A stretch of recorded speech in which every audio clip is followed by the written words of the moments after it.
राधे राधे दोस्तों, कैसे हैं आप सब? कमेंट बॉक्स में जय श्री कृष्णा अवश्य लिखना। दोस्तों, आज हम गंगा दशहरा के बारे में बात करेंगे। गंगा दशहरा हिंदू धर्म के मानने वालों के लिए एक पवित्र त्योहार है। गंगा दशहरा ज्येष्ठ मास की शुक्ल पक्ष की दशमी को मनाया जाता है। अगली बार गंगा दशहरा 10 जून शुक्रवार को मनाया जाएगा। हस्त नक्षत्र में बुधवार के दिन गंगा अवतरण हुआ था, इसलिए इस तिथि का बड़ा महत्व है। गंगा में स्नान करने से, दान करने से और गंगा में तर्पण करने से मनुष्य के 10 पाप नष्ट होते हैं। साधारण दिनों में गंगा स्नान से ही मनुष्य का कल्याण होता है, लेकिन गंगा दशहरा के दिन गंगा स्नान का विशेष महत्व है। गंगा का जल वर्ष भर तक खराब नहीं होता है, इसलिए गंगा को हिंदू धर्म के लोग एक पवित्र नदी मानते हैं और गंगा को गंगा माँ कहकर पुकारते हैं। गंगा दशहरा निर्जला एकादशी से एक दिन पहले मनाया जाता है।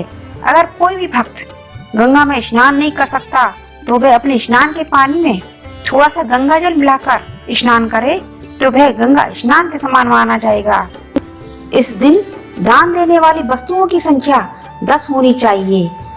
इस दिन दान देने वाली वस्तुएं जैसे आम, खरबूजा, तरबूजा, पंखा, सत्तू, चप्पल, छतरी, शरबत आदि चीजों का दान देने का विशेष महत्व है। दोस्तों, गंगा दशहरा के दिन से ही लगातार 11 दिन तक गंगा जल का घर में छिड़काव करने से वास्तु दोष दूर होते हैं और गंगा दशहरा के दिन गंगा में या गंगा जल मिले पानी से स्नान करने से व्यक्ति के सारे पाप नष्ट होते हैं और उसे मोक्ष की प्राप्ति होती है। गंगा दशहरा की कथा। दोस्तों, पुराणों के अनुसार गंगा दशहरा की कथा इस प्रकार है। प्राचीन काल में राजा सगर राज्य करते थे। उनकी 2 रानियां थी, केसनी और सुमति। केसनी के अंशुमान नामक पुत्र हुए, किंतु सुमति के 60,000 पुत्र थे। एक बार राजा सगर ने अश्वमेध यज्ञ किया। यज्ञ को पूर्ण करने के लिए उन्होंने अश्वमेध यज्ञ का घोड़ा छोड़ा, किंतु देवराज इंद्र ने यज्ञ को भंग करने के लिए यज्ञ का घोड़ा चुराकर कपिल मुनि के आश्रम में बांध दिया। राजा सगर ने अपने 60,000 पुत्रों को यज्ञ का घोड़ा ढूंढने के लिए भेजा। घोड़े को खोजते खोजते वो कपिल मुनि के आश्रम में आए। वहाँ उन्हें यज्ञ का घोड़ा दिखाई नहीं दिया। उस समय कपिल मुनि तपस्या कर रहे थे। राजा के पुत्रों ने कपिल मुनि को अपशब्द कहे। इससे कपिल मुनि की समाधि टूट गई और उनकी क्रोधाग्नि में राजा सगर के 60,000 पुत्र जलकर भस्म हो गए। उसके बाद राजा सगर ने अपने पुत्र अंशुमान को अपने भाइयों की खोज करने के लिए भेजा, तो रास्ते में अंशुमान को महात्मा गरुड़ जी मिले।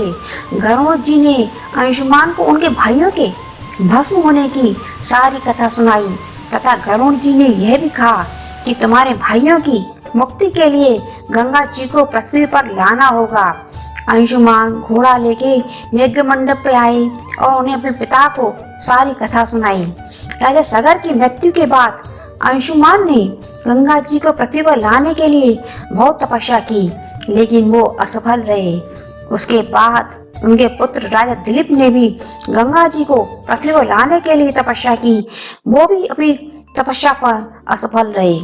उसके बाद उनके पुत्र राजा भगीरथ ने गंगा जी को पृथ्वी पर लाने के लिए बहुत तपस्या की। तब ब्रह्मा जी ने राजा भगीरथ की तपस्या से प्रसन्न होकर ब्रह्मा जी ने गंगा जी को पृथ्वी पर भेजने का वरदान दिया। अब समस्या यह थी कि ब्रह्मा जी के कमंडल से निकलकर गंगा जी के प्रचंड वेग को संभालेगा कौन। तब ब्रह्मा जी ने कहा कि गंगा जी के वेग को केवल महादेव जी ही संभाल सकते हैं, अतः भगवान शिव से प्रार्थना की जाए। तब राजा भगीरथ ने महादेव जी को प्रसन्न करने के लिए अपने एक पैर के अंगूठे पर खड़े होकर भगवान शिव की आराधना की। उनकी कठोर तपस्या से प्रसन्न होकर भगवान शिव ने गंगा जी को अपने जटाओं में संभालने के लिए तैयार हो गए। जब गंगा जी ब्रह्मा जी के कमंडल से निकलकर अपने प्रचंड वेग के साथ पृथ्वी लोक की तरफ बढ़ी, तो भगवान शिव ने गंगा जी की धाराओं को अपनी जटाओं में समेट लिया।